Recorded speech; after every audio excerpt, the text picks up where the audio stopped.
তো hello viewers, তো আজকে যেটা দেখতে পাচ্ছি যে নতুন নোটিশ দিয়েছে যেটা কলেজে এডমিশনের ক্ষেত্রে। তো সেই নোটিশে কিন্তু কি বলা হয়েছে সেই বিষয়ে কিন্তু অনেকের মধ্যে ধোঁয়াশা রয়েছে। তো আজকে আমরা জানবো যে নোটিশটা রিলিজ হয়েছে, তো সেখানে কি বলা হয়েছে, মেরিট লিস্ট দিয়েছে কি, ভর্তি হতে হবে কি বা কবে হতে হবে, এই সমস্ত বিষয়। তো এই যে নোটিশটা রিলিজ হয়েছে, তো কার কার নাম আছে, ভর্তি হতে পারবে কিনা, কবে ভর্তি হবে, কি কি সিস্টেম রয়েছে, সব বিষয়ে কিন্তু আজকে আমরা ডিটেলস জানবো। তো সঙ্গে থাকো, দেখে নিচ্ছি নোটিশে কি বলা আছে। তো যে সেন্ট্রালাইজ পোর্টাল আছে সেই পোর্টালে কিন্তু নোটিশটা দিয়েছে।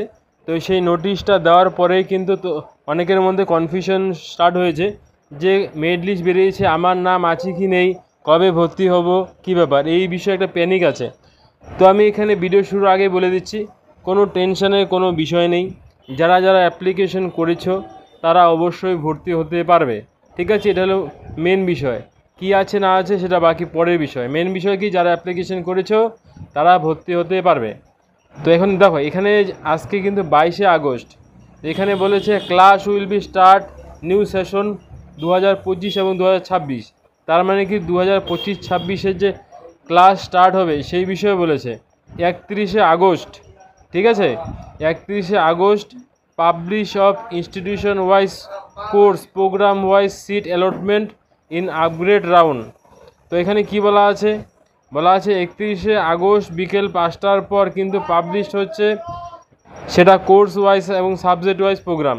তার মানে কি 31শে আগস্ট, এবং তার সঙ্গে আরও বলেছে 31শে আগস্ট থেকে 3 September admission again seat allotment in the upgrade round.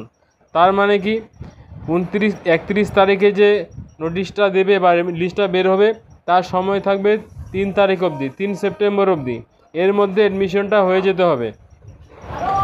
তারপর যারা ভর্তি হবে তাদের কিন্তু 4, 6, 8 এবং 9 সেপ্টেম্বরের মধ্যে physical verification admitted candidate at the institute level. দেখো, আগে অনলাইনে অ্যাডমিশন নিতে হবে, অ্যাডমিশন নেওয়ার পর ফিজিক্যাল ভেরিফিকেশন হবে। ফিজিক্যাল ভেরিফিকেশনটা আবার কি, ফিজিক্যাল ভেরিফিকেশন হচ্ছে তোমরা যে ভর্তি হয়েছো বা অনলাইনে যখন অ্যাপ্লিকেশন করেছিলে যে ডকুমেন্টসগুলো আপলোড করেছিলে সেই ডকুমেন্টসগুলো চেক করা হবে যে সঠিক আপলোড করা হয়েছে কি না। তো তার জন্য কিন্তু সেই যে কলেজে অ্যাডমিশন নেবে বা ইনস্টিটিউটে অ্যাডমিশন নেবে সেখানে যেতে হবে। সেখানে যাওয়ার পর সেটা চেক হবে, তারপরে কিন্তু ফাইনালাইজ করা হবে। এটা হলো ফেজ 1-এর ক্ষেত্রে, ঠিক আছে। তো এখন আরেকটা বিষয় বলছি, অনেকের মেরিট লিস্টে নাম আসতে নাই পারে বা কোনো সমস্যা হতে পারে, তাদের জন্য কিন্তু আবার সেকেন্ড ফেজে কিন্তু মপ আপ রাউন্ড হবে। তার কথা বলা হয়েছে সেপ্টেম্বরের 10 তারিখ, ঠিক আছে। Publish of institute wise list course programme wise vacancy list across the state after the complete one অথবা first phase in the centralise admission. তো এখন বিষয় হচ্ছে প্রথম যে ফেজটা আছে, তো সেই ফেজের কিন্তু 31 তারিখ থেকে স্টার্ট হচ্ছে, 31 তারিখ থেকে স্টার্ট হচ্ছে, যেটা 3 সেপ্টেম্বরের মধ্যে প্রসেস কমপ্লিট হয়ে যাবে। এটা হচ্ছে অনলাইনের প্রসেসটা।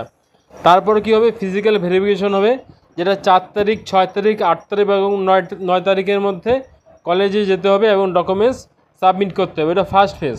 তো আমি আবার রিপিট করছি, যাদের প্রথম লিস্টে নাম আসবে না তাদের প্যানিক হওয়ার কোনো বিষয় নেই, কারণ তাদের জন্য আরও লিস্ট দেওয়া হবে, কিন্তু তার জন্য সময় লাগবে। সময়টা এখানে ক্লিয়ারলি মেনশন করা আছে। সেকেন্ড ফেজ যেটা রয়েছে সেটা হচ্ছে 10ই সেপ্টেম্বর। তো 10ই সেপ্টেম্বর রিলিজ করা হবে, যা 10 থেকে 13 তারিখের মধ্যে কিন্তু অ্যাডমিশন হয়ে যেতে হবে। তো এখানে সিস্টেম কি বলেছে, application in the mop up phase from the mop up round হবে, ফ্রেশ অ্যাপ্লিক্যান্ট হবে, এক্সিস্টিং অ্যাপ্লিক্যান্ট ফেজ হবে। তাছাড়া এখানে যে ক্যান্সেল যদি কারো হয়ে থাকে তারাও এখানে চান্স কিন্তু নিতে পারবে। আর তাছাড়া 16ই সেপ্টেম্বর যেটা বিকেল 4টার পরে publication of merit list and allocation list. তো তারপর কিন্তু 16 সেপ্টেম্বর আবার লিস্ট দেওয়া হবে, যেটা 16 তারিখ এবং 17 তারিখের মধ্যে মপ আপ রাউন্ড হবে। এখন মপ আপ রাউন্ডটা কি, মপ আপ রাউন্ড হচ্ছে যারা ফার্স্ট ফেজে ভর্তি হতে পারছে না তাদের একটা অপরচুনিটি দেওয়া হবে, সেটা হলো সেকেন্ড ফেজের জন্য, ঠিক আছে। তো তারপর যেটা আবার থাকবে 21শে September publication of institution wise course. তো এখানে আবার বলছি, কোন কলেজে কতগুলো ভ্যাকান্সি ফাঁকা পড়ে থাকবে বা কতগুলো পোস্ট থাকবে সেটার জন্য কিন্তু আলাদা করে আবার লিস্ট দেওয়া হবে। মেন বিষয় হচ্ছে 22শে আগস্ট থেকে যেটা স্টার্ট হচ্ছে সেটা 23শে সেপ্টেম্বর অবধি টোটাল প্রসেস চলবে। সেই প্রসেস তোমরা ফলো করতে পারো। তো এখন যদি তোমরা চেক করতে যাও যে কালকে কী হবে বা পরশু কী হবে, সেই সমস্ত ক্ষেত্রে সেই সব ক্ষেত্রে তোমরা অফিসিয়ালি পেজটা ফলো করতে পারবে। আর তাছাড়া যদি এই বিষয়ে কোনো কমেন্ট থাকে বা কোনো কোশ্চেন থাকে, তোমরা নির্দ্বিধায় কমেন্ট বক্সে কমেন্ট করতে পারো। আর এই বিষয়ে যদি আরও আপডেট পেতে চাও বা সেক্ষেত্রে কবে থেকে স্টার্ট হচ্ছে, কখন কি হচ্ছে, তার জন্য যারা চ্যানেলটি সাবস্ক্রাইব করতে পারো এবং বেল আইকন প্রেস করতে পারো। ঠিক আছে? তো নিশ্চিন্তে থাকো, যারা যারা অ্যাপ্লিকেশন করছে সবাই ভর্তি হতে পারবে। ভর্তির ক্ষেত্রে কোনো সমস্যা যদি হয়, সেক্ষেত্রে ইনফরমেটিভ যতটুকু হেল্প অবশ্যই এখান থেকে পাবে। তো ভিডিওটি দেখার জন্য ধন্যবাদ। দেখা হচ্ছে নেক্সট ভিডিওতে।